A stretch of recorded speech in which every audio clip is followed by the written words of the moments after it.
Hello everyone, मैं विकास। स्वागत है आपका अपने चैनल स्टडी मेरी जिद में। हिंदी की बहुविकल्पीय प्रश्नों की टेस्ट सीरीज में आज मैं फिर से आपके लिए 30 प्रश्न लेकर के आया हूं, जो आपकी परीक्षा के लिए बहुत ही मोस्ट इंपॉर्टेंट हैं। ठीक है, चलिए शुरुआत करते हैं।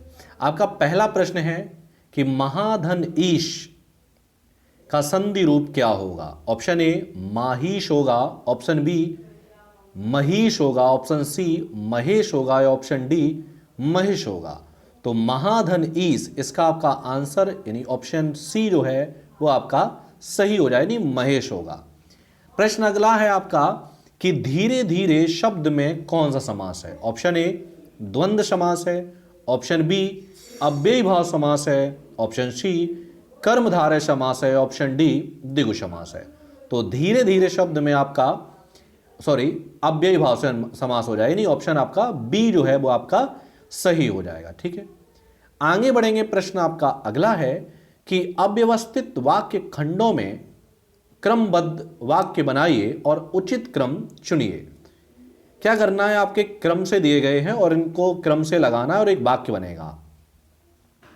भारतीय बिना हिंसक विरोध के शुरू से ही सहते आर्थिक व सामाजिक अन्याय को चले आए हैं।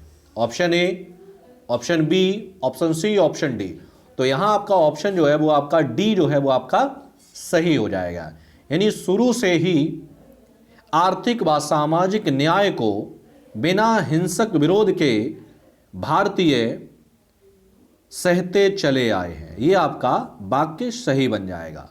प्रश्न आपका अगला है, कहा गया है कि 3 बेर खाती थी वे 3 बेर खाती हैं, वाक्य में कौन सा अलंकार है। ऑप्शन ए अनुप्रास अलंकार है, ऑप्शन बी श्लेष अलंकार है, ऑप्शन सी यमक अलंकार है, ऑप्शन डी अनियुक्ति अलंकार है। तो 3 बेर खाती थी तो 3 बेर खाते हैं। बेर बेर आपका 2 बार आया है और दोनों के ही अर्थ अलग अलग हों। जहां एक शब्द एक से अधिक बार आए और अर्थ भी अलग अलग हो, वहां पर आपका यमक अलंकार होता है, यानी आपका ऑप्शन जो है वो आपका सी सही हो जाए, यानी यमक अलंकार। प्रश्न अगला है कि विस्मय का स्थायी भाव क्या होता है। जो विस्मय रस है उसका स्थायी भाव क्या होता है। ऑप्शन ए हास्य है, ऑप्शन बी शांत है, ऑप्शन सी अद्भुत है या ऑप्शन डी बीभत्स है।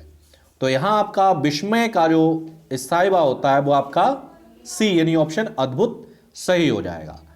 आगे बढ़ेंगे। प्रश्न आपका अगला है कि यद्यपि मोहन धनी है तथापि बहुत दुखी है, वाक्य कैसा है। साधारण वाक्य है, ऑप्शन ए, ऑप्शन बी संयुक्त वाक्य है, ऑप्शन सी मिश्र वाक्य है, ऑप्शन डी उपयुक्त में से कोई नहीं।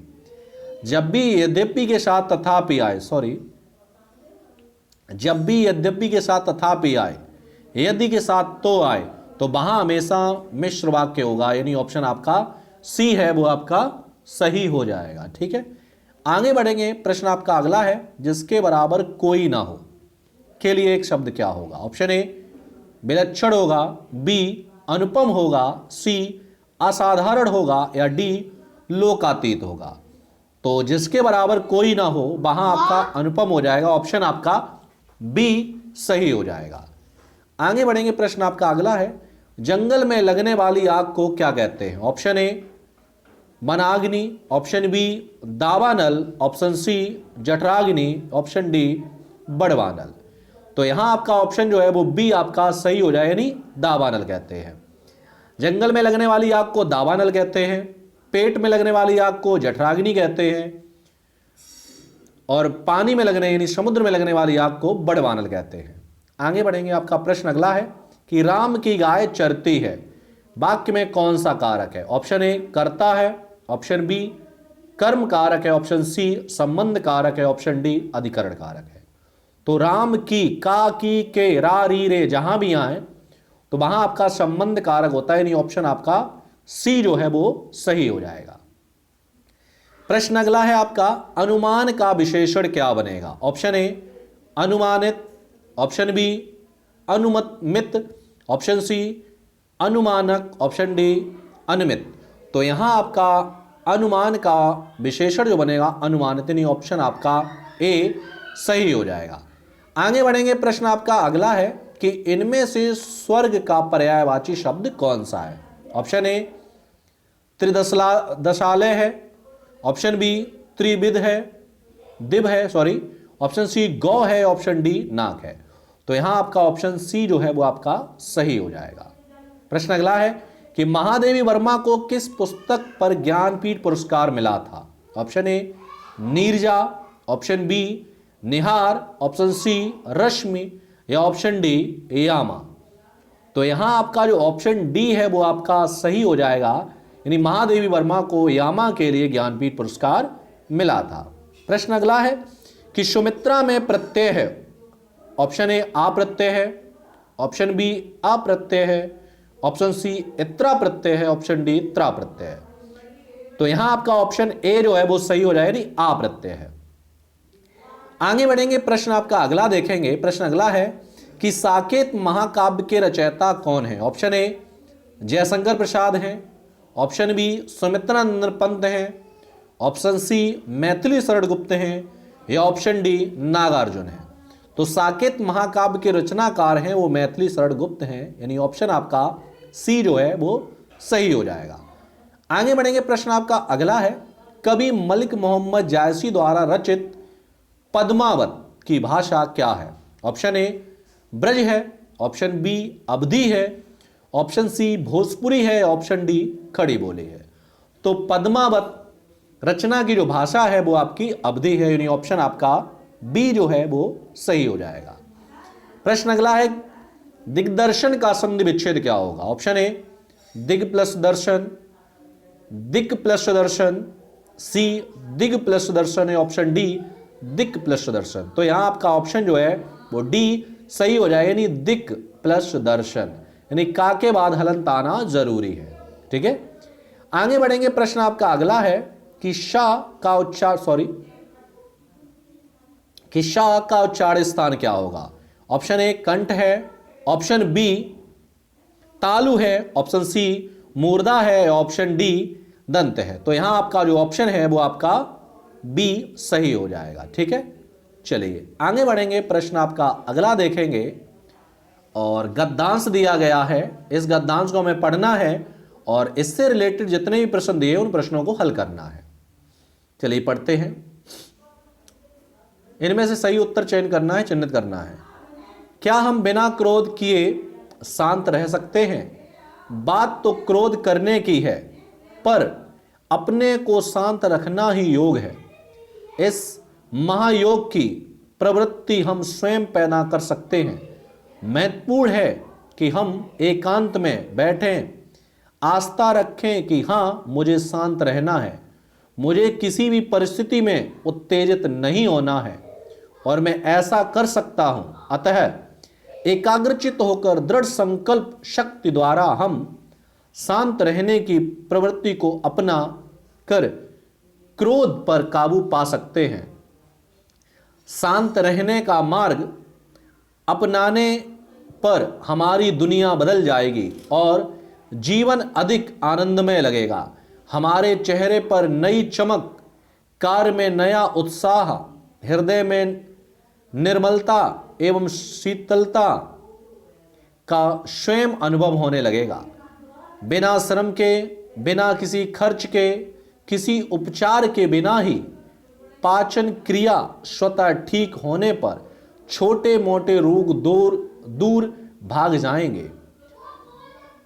खींचना, गुस्सा करना, चीखना, चिल्लाना और बड़बड़ाते रहना हमारे मन के गुब्बारे को ही परिलक्षित करते हैं। इनसे हमारी पहचान पर धब्बा लगता जाता है को ही परिचित करते हैं। इनसे हमारी पहचान को धब्बा लगता जाता है और हमारे ओजस्वी चेहरे पर चिंता की रेखाएं उभर आती हैं। अगर हम कुछ समय निकालकर पूर्ण समर्पण के साथ शांत रहने की आदत डालें तो निश्चय ही सफलता हमारे कदम चूमेगी। शांत रहने की प्रक्रिया में यदि हम रात्रि में शयन कक्ष में जाने से पूर्व अपनी व्यक्तिगत दैनिक यानी डायरी में दिन भर की भी घटनाएं लिखते रहें जब हम शांत नहीं रह सकें। कुछ दिनों बाद वही दैनिक पढ़ने पर आप अपनी तब की कमजोरी पर स्वयं हंस पड़ेंगे, कितनी छोटी बात है। यह था आपका गद्यांश। अब इससे रिलेटेड प्रश्न करते हैं, ठीक है। चलिए थोड़ा और है कि पर क्रोध करने लगते हैं, आओ हम गुस्सा व उत्तेजना को फेंक दें और शांत रहना शुरू करें। प्रश्न पहला है, उपयुक्त गद्यांश का सही शीर्षक क्या होगा। ऑप्शन ए, एकाग्रचित बनो। ऑप्शन बी, क्रोध में अमंगल। ऑप्शन सी, शांत रहो सुखी रहो। ऑप्शन डी, क्रोध पर विजय। तो यहां आपका ऑप्शन सी जो है वो आपका सही हो जाएगा। आगे बढ़ेंगे, प्रश्न आपका अगला है, क्रोध आने की स्थिति में शांत रहने की प्रवृत्ति को क्या नाम दिया गया। ऑप्शन ए, महायोग। ऑप्शन बी, शांति। ऑप्शन सी, सुख का मार्ग। ऑप्शन डी, क्रोध पर विजय। तो यहां आपका ऑप्शन जो है वो आपका ए जो है वो सही हो जाएगा, यानी महायोग। प्रश्न अगला है, क्रोध को काबू में रखने से मुख्यतः कौन से रोग दूर होते हैं। ऑप्शन ए, अशांत रहना। ऑप्शन बी, चीखना चिल्लाना। ऑप्शन सी, मन के गुब्बार। ऑप्शन डी, मस्तक पर। तो यहां पर आपका ऑप्शन जो है वो आपका डी जो है वो आपका सही हो जाएगा। आगे बढ़ते हैं, प्रश्न आपका अगला है कि चिंता की रेखाएं कहां उभर आती हैं। तो चिंता की रेखाएं, ऑप्शन ए, हमारे सारे शरीर पर। ऑप्शन बी, ओजस्वी चेहरे पर। ऑप्शन सी, गालों पर। ऑप्शन डी, मस्तिष्क पर। तो यहां पर आपका ऑप्शन जो है वो बी आपका सही हो जाएगा, यानी ओजस्वी चेहरे पर हमारी चिंताएं की रेखाएं उभर आती हैं। इस वीडियो का लास्ट प्रश्न है, शांत रहने की प्रक्रिया में आगे बढ़ने के लिए रात को क्या करें। ऑप्शन ए, क्रोध के अनुभव डायरी पर लिखें। ऑप्शन बी, विश्वासपूर्वक प्रभु से प्रार्थना करें। सी, डायरी पर लिखे हुए अनुभव पढ़ें। ऑप्शन डी, शांत वातावरण में सोने जाएं। तो यहां आपका ऑप्शन ए जो है वो सही हो जाएगा, क्रोध के अनुभव डायरी पर लिखें। तो ये हो गया आपका वीडियो, और इस वीडियो के जितने भी मोस्ट प्रश्न थे वो मैंने इस वीडियो के माध्यम से करा दिए। मिलते हैं आपको अगले वीडियो में अगले प्रश्नों के साथ, तब तक के लिए धन्यवाद।